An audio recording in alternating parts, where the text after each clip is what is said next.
মই লেফটেনেণ্ট আইচেং অসম সংযুক্ত মুক্তি বাহিনী অসম স্বাধীন সংগঠনৰ সন্মানীয় সভাপতি মহাশয়ৰ শোকবাৰ্তা। জীৱনক জনক আৰু বিশেষকৈ অসম আৰু অসমীয়াক গভীৰভাৱে ভাল পোৱা তৰুণ গগৈদেৱে মৃত্যুৰ লগত কৰা সংগ্ৰামত নিয়তিৰ বিধানক মানি লৈ চিৰবিদায় লৈ অসমী আইক এক সুসন্তানহাৰা কৰাৰ এই ক্ষণত সংযুক্ত মুক্তি বাহিনী অসম স্বাধীন সংগঠনৰ সদৌতি পৰম ব্যথিত হৈ পৰিছে। সকলো স্তৰৰ অসমৰ জনগণ ৰাজনৈতিক মিত্ৰবৈৰী নিৰ্বিশেষে অঞ্জলি ভৰা 65ৰ বহিঃপ্ৰকাশৰ স্বতঃস্ফূৰ্ত ঢল বোধহয় এক বিৰল দৃষ্টান্ত।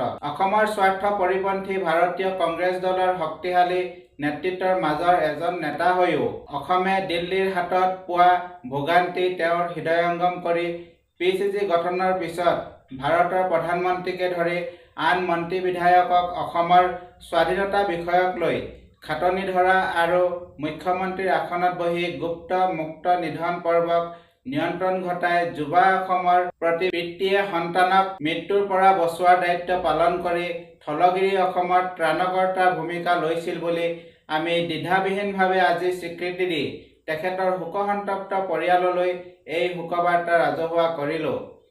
ভাৰতৰ ৰাজনীতিৰ ক্ষেত্ৰখনত তৰুণ গগৈদেৱৰ স্থান যিয়েই নহওক কিয় থলগিৰি অসমৰ চিত্ৰত তেখেতে যি ঠাই পাবলৈ সমৰ্থ হ'ল, জাতিৰ আয়ুসৰ এটি উশাহ হৈ তেখেত জীয়াই থাকিব। শোকবাৰ্তা প্ৰেৰণত ডক্টৰ অভিজিত অসম, সভাপতি সংযুক্ত মুক্তি বাহিনী অসম স্বাধীন। জয়